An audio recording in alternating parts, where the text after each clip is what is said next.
Kamsi was only 23 when she fell in love with Emmanuel, a young businessman whose charm and confidence swept her off her feet. To her, he was everything she had dreamed of. Hard-working, caring, and determined. Love blinded her to many things, but the biggest shadow in their relationship was something they both chose to hide: their genotype. Both of them were AS. They knew what it meant, they knew the risks, but they convinced themselves that love was enough to silence the truth. From the beginning, Kamsi's mother was suspicious. With sharp, watchful eyes, she often asked, "Kamsi, where is the genotype result? Why has it not come out?" But Kamsi always lowered her eyes, too ashamed to admit the truth. "Mommy, it's not yet out. We're still waiting." Each time her mother's heart grew heavier. The families rushed the traditional marriage. Palm wine flowed, cola nuts were shared, and guests danced while pretending not to notice the tension behind the smiles. When it came time to arrange the church wedding, the priest called for both parents of the bride. "I will not go ahead with this union unless the father and mother of the bride stand before me and give their full consent," he said firmly. That was when the truth broke out. Kamsi's mother wept bitterly. "You deceived me, Kamsi. You deceived your own family," she cried, her voice shaking with pain. The groom's family begged. His mother knelt down, pleading for mercy. His elder brother tried to soften the blow with kind words. But Kamsi's mother's heart was heavy with anger and disappointment. In the end, it was her father who pitied her. Quietly, he signed the papers, adding his wife's name beside his own. The wedding was allowed to move forward, but a shadow already followed the union. Months later, Kamsi became pregnant. Her joy was boundless. She moved about the house with glowing cheeks, her hand often resting on her growing belly. But while she carried life inside her, betrayal crept silently into her home. It started with her cousin Linda, who began visiting too often. Whenever she came, she would ask for food Kamsi didn't even have in the house. Emmanuel would smile, press money into Kamsi's hand, and say, "Go to the market. Buy what she wants." So, heavily pregnant, Kamsi would drag herself to the market, leaving her cousin alone with her husband. Not long after, her close friend and the very bridesmaid, who had stood by her side on her wedding day, also began visiting regularly. Her presence was too frequent, too comfortable, yet Kamsi did not question it. Trust had blinded her completely. She did not know what fire was burning behind her back. The day of labor came like a storm. Sweat, tears, prayers. At last, like a bouncing baby girl, cried into the world. But joy is a shy visitor when sorrow sits at the door. That very day, Kamsi's husband, Emmanuel, left her in the hospital with her mother, Mrs. Adams. Night fell. The new grandmother lay on bare floor, watching mother and child, while Emmanuel came once and disappeared like smoke. It was Kamsi's father, Mr. Adams, who stood like a pillar. He paid bills, fetched water, argued with nurses, did everything a husband should do. Even the nurses mistook him for the father of the child. They returned home from the hospital soon. Days turned to weeks. The child fell sick. Fever, heat, breath that raced like a frightened goat. Hospital became their second home. Then the words no mother wants to hear. "Doctor, your daughter is SS." The ground shifted. Kamsi remembered the secret. AS plus AS they had hidden. She remembered her own mother's questions. Tears washed her face. But the deed had already become a child. Emmanuel did not provide. He would return from nowhere and expect food he never paid for. Quarrels multiplied. When Mrs. Adams came for a marital visit and saw his behavior, she challenged him. Words flew. The house shook with arguments. Still, it was Mr. Adams who kept buying food, medicine, everything. Responsibility wrapped him like a second skin. Whispers grew into thunder. Kamsi's cousin, Linda, was pregnant. Rumor said the child was Emmanuel's. He allegedly threatened her to keep silent. The bridesmaid and school friend Grace was not innocent either. It came out that she, too, had been entering Kamsi's house to share what was not hers. After the grandmother's visit ended and she went home, 1 month later a quarrel erupted like a volcano. And what caused this quarrel? You may ask, of course, Emmanuel's ex-girlfriend that has been a thorn on this marriage. Kamsi has prayed, begged to save her newly marriage, but Emmanuel would not stop seeing Victoria, his ex-girlfriend whom he left to marry Kamsi, and he kept rubbing the forbidden relationship on his wife's face. So that day the quarrel erupted like volcano. Kamsi looked at her 3-4-month-old daughter, Amanda, tied her to her chest and said, "Kamsi, if I stay, I die. If I go, I live." She left. Out of lies, out of hunger, out of disgrace. She returned to her parents, the only ones who had never left her side. Time passed a little. Emmanuel came, kneeling with words of honey.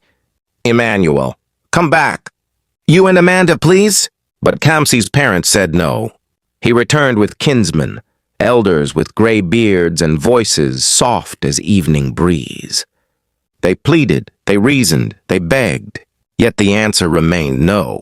For elders cannot rebuild a house when the foundation is rotting with lies and betrayals. Meanwhile, Linda, the cousin, gave birth to a baby boy.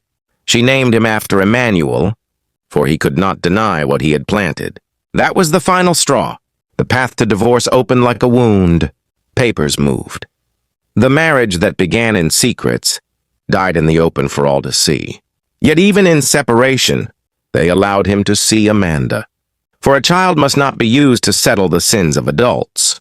But whenever he came, Amanda, with small lips, called him Sir, and turned to her grandfather with the word Daddy. The knife cut Emmanuel's heart each time.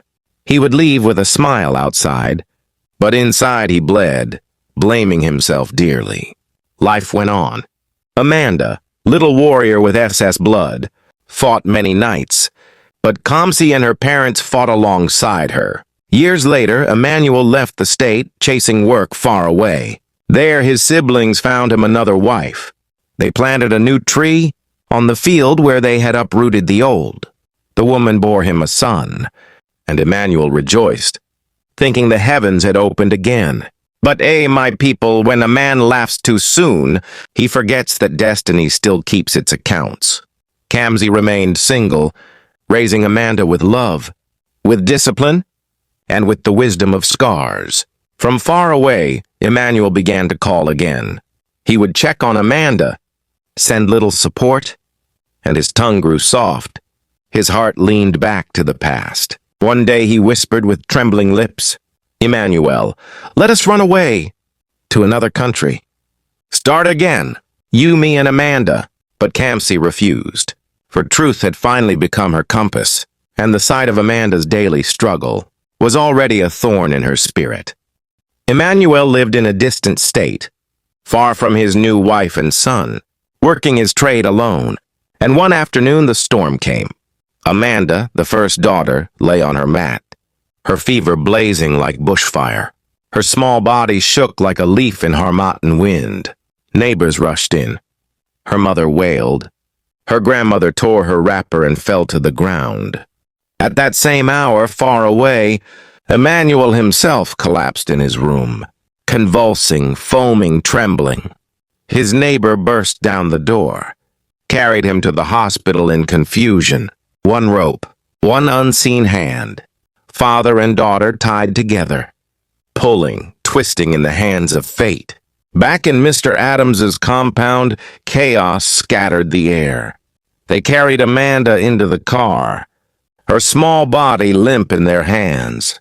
Kamsi and her mother sat in the back, crying bitterly, praying aloud. In the distance, the drum of destiny thundered, a sound no ear could hear, but every soul could feel. "Turn back!" the women screamed. "She's gone! She's no longer breathing!"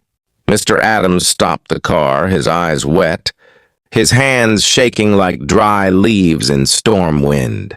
He bent and lifted the child, Amanda, her body limp, cold, still as stone. The women wailed louder.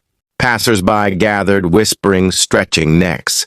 But then, an old man, white beard flowing like river foam, stepped forward with steady eyes. "Hey, young man," he thundered. "Do not listen to the cries of women. This child is not gone. Carry her to the hospital, quick! If you delay, her spirit will wander. But if you run, you will snatch her from the shadow of death."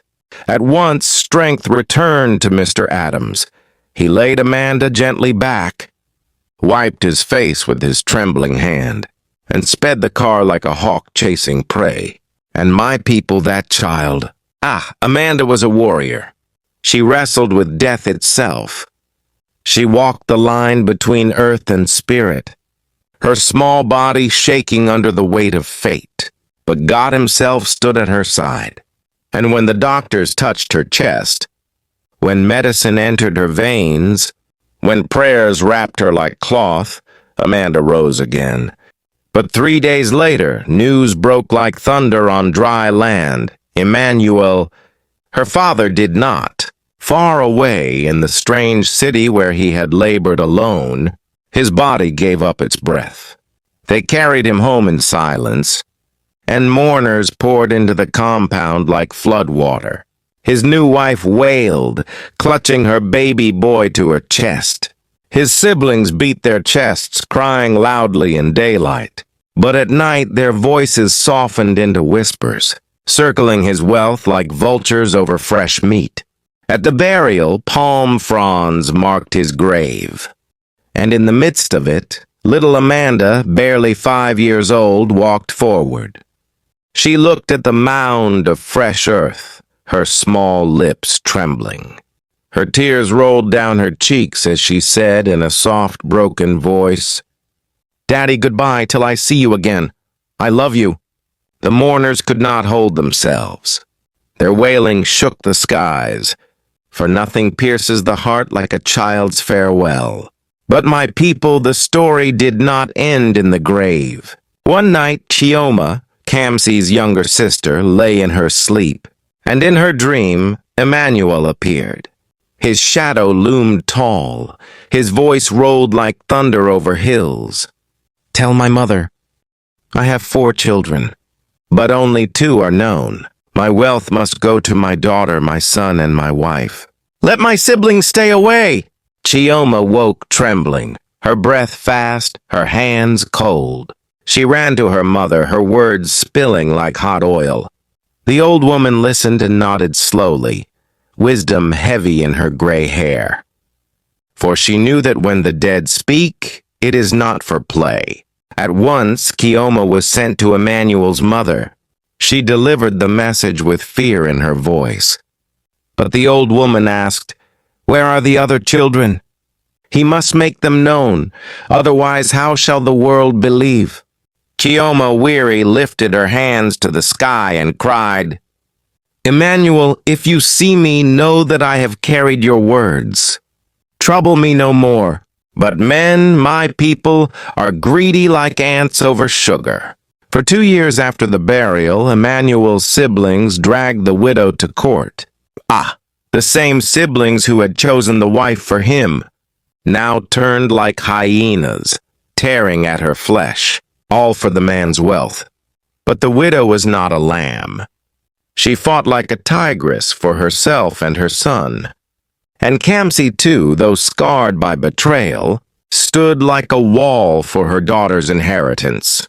The court became a battlefield of papers and tongues. Lawyers clashed. Families accused.